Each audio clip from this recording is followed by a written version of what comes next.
Guys এখন একটু বেরিয়েছি আমাদের একটু বেলডাঙ্গা যাওয়ার জন্য। আর গাইস আপাতত এখন লোকাল পেট্রোল পাম্পে তেল ভরে নেবো, যেমন লোকাল পেট্রোল পাম্প, পেট্রোল পাম্পের মালিক এটা। রাধে রাধে। তো কি সব ভালো? তো আজকে বেড়া শুরু হচ্ছে আমার বাড়ি থেকে, মানে বাড়ির বাইরে থেকে। তো এখন বেরিয়েছি তো মাঠে যাওয়ার জন্য। তো মাঠে এখন বাবা রয়েছে, তো সেখানে ওই ট্রাক্টরের কাজ হচ্ছে আর কি, মাঠের মানে ওই সরষে টরষে এইসব ঝরানো টরানো আর কি। তো তার জন্য বেরোনো। তাহলে চলো আর বেশি দেরি না করে ঝটপট বেরিয়ে যাই, কারণ এখন সময় গেছে অনেকটাই, প্রায় 11 সাড়ে 11 বাজে। খিদে হয়তো প্রচণ্ড পেয়েছে। তো আমিও দোকান থেকে এসে খাওয়া দাওয়া করে একদম বেরিয়ে পড়ছি মাঠের উদ্দেশ্যে। তাহলে চলো বেরিয়ে পড়ি এক্ষুনি। চলো দেখা হচ্ছে আবার একটু পরে। তো গাইস এখন আপাতত চলে এসেছি মাঠে। তো এখন এটা দিয়েই যাবো। আর ওই দূরে মনে হচ্ছে বাবার রয়েছে আর কি, মানে বুঝতে পারছি না দূর থেকে যে ওই গাড়িটাই কিনা। তো গিয়ে দেখা যাক যে ওটাই কিনা। আর মাঠে আজকে অনেকদিন পরে আসলাম, মানে এর আগে ব্লগ দিয়েছিলাম তখন দেখেছো, প্রায় 2-3 মাস আগে মনে হয়। আর এই আজকে মানে যখন সরষে যখন বোনা হয় তখন এসেছি, আর এখন আসছি এই ওঠার সময়। তাহলে চলো এখন গিয়ে একদম ওখানে গিয়ে দেখা যাক যে ওই গাড়িটা কিনা, কারণ অনেকটা দূরে রয়েছে আর হেঁটে যেতে হচ্ছে এখান থেকে। বাইকটা ওখানে রাস্তায় রেখে দিয়েছি। চলো যাওয়া যাক, তারপর বলছি ওটা কিনা।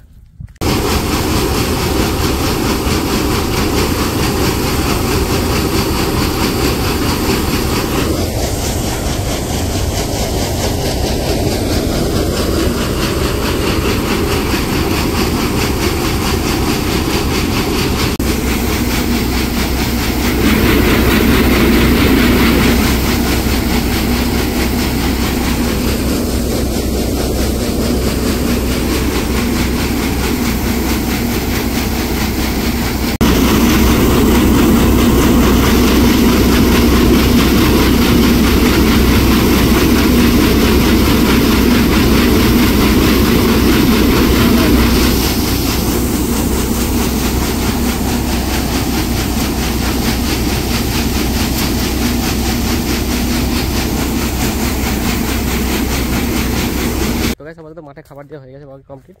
তো খাবারটা দিয়ে চলে আসলাম, কারণ এখন খাবে না, তাই বলছে একটু পরে খাবে, ওই জন্য আর কি। তো চলো এবার বাড়ির দিকে যাওয়া যাক। বাড়ি গিয়ে যেতে হবে সেলুনে, কারণ দাড়ি চুল অনেক বড় হয়ে গেছে, তো সেটাও কাটতে হবে। তো এটা দাড়ি চুল কেটে আসার পরে তারপর যাবো বহরমপুরে। মানে বহরমপুরটা এখন যাবো না বিকেলে যাবো সেটা বুঝতে পারছি না। গাইস এখন মাঠ থেকে চলে এসেছি বাড়ি। আর বাড়ি থেকে বলেছিলাম যে এটি যাবো, মানে সেলুনে যাবো। তো সেটা এখন যাওয়া হচ্ছে না, একটু পরে যাবো, কারণ সেলুনে ফোন করলাম তো বললো যে 1-1 ঘন্টা পরে আসতে, ফিরতির আছে হয়তো। তো যাই হোক গাইস আজকে মনে হচ্ছে আমার ওই সেলুনে যাওয়া হবে না, কারণ এখন বাবা বলে যে ত্রিপল কিনে নিয়ে আসতে, কারণ ত্রিপলটা হয়তো সিটে গেছে কিংবা হয়তো পোর্টে রয়েছে রাইটায় হয়তো। তো এই জন্য আর কি। তো চলো এখন আবার ত্রিপল কিনতে যাবো, তারপর গিয়ে আবার সেই মাঠে মানে অত দূর যেতে হবে আবার, কিচ্ছু কারণে গাইস চলো যেতে হবে এখন। চলো আগে ত্রিপলটা কিনে নিয়ে আসি, তারপর মাঠে যাবো আবার। গাইস আপাতত এখন লোকাল পেট্রোল পাম্পে তেল ভরে নেবো, যেমন লোকাল পেট্রোল পাম্প, পেট্রোল পাম্পের মালিক এটা। এখানে আমি তেলটা পড়বো। তো চলো ফটাফট তাড়াতাড়ি তেল আন তাড়াতাড়ি। গাইস এই যে আমার দোকান এখানে, এই যে এটা আমার দোকান, তোমরা অনেকে দেখেছো এই দেখে। এ দেখো কি করছে, দেখো কি বলবো গাইস, কিছু বলার নাই। খুল তেল যদি পড়ে এটা সাফ করার দিকে।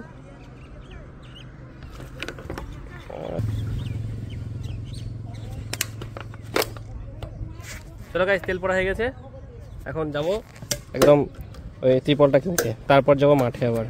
মানে সেলুন যা হবে কিনা ঠিক নাই আজকে। চলো দেখা হচ্ছে আবার একটু পরে। তো গাইস আমাদের এখন চলেছি নিতিশা হার্ডওয়ারে, তো এখান থেকে ত্রিপলটা নেবো। তো চলো গিয়ে ত্রিপলটা নেওয়া যাক। তো গাইস ত্রিপল নিয়ে নিয়েছি। তো এটার দাম নিল মোটামুটি 320 টাকা, আর সাইজ ছিল 9-12 নিয়েছি এখান থেকে। তো চলো এবার এটা নিয়ে মাঠে যাওয়া যাক।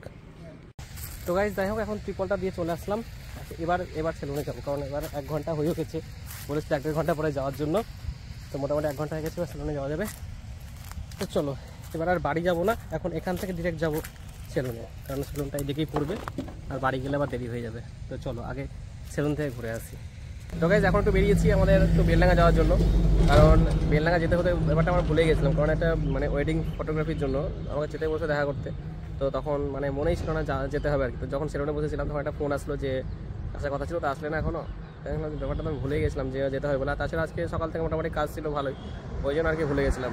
তো যাই হোক এখন বেরিয়ে পড়ি। আর ব্যাপারটা যে তোমাদের জানানো দরকার, দেখলাম যে বেরিয়ে পড়েছি, তখন ভিডিওটা স্টার্ট করাই যাক।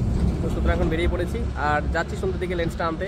তো চলো এখন যাওয়া যাক, নাহলে দেরি হয়ে যাবে। টাইম ছিল 2:30, এখন প্রায় 3-3:30 বেজে গেছে, কারণ যেহেতু ভুলে গেছিলাম ওই জন্য এরকমটা হলো, নাহলে তো ঠিক টাইমে চলে যেতাম। তো চলো এখন বেরোনো যাক। বেলডাঙ্গা থেকে ফেরার পথে সরাসরি চলে গেছিলাম বহরমপুর কম্পিস্টোরে লেন্স কেনার জন্য। তো লেন্স কেনার ভিডিওটা করা হয়নি, তো যাক লেন্স কেনা হয়ে গেছে। আর তারপরে চলে গেছিলাম মোমো খেতে। তো মোমো খাওয়ার ভিডিওটা আর সেভাবে দেখালাম না বা টেস্ট কেমন সেভাবে কিছু বললাম না, তো কারণ এই ভিডিও আগে হয়েছে। তো যাই হোক, যদি ভিডিওটি ভালো লাগে থাকে তাহলে অবশ্যই লাইক কমেন্ট শেয়ার চ্যানেলটাকে সাবস্ক্রাইব করে দিও। আর যদি ফেসবুক থেকে দেখে থাকো তাহলে অবশ্যই পেজটি ফলো করে দিও।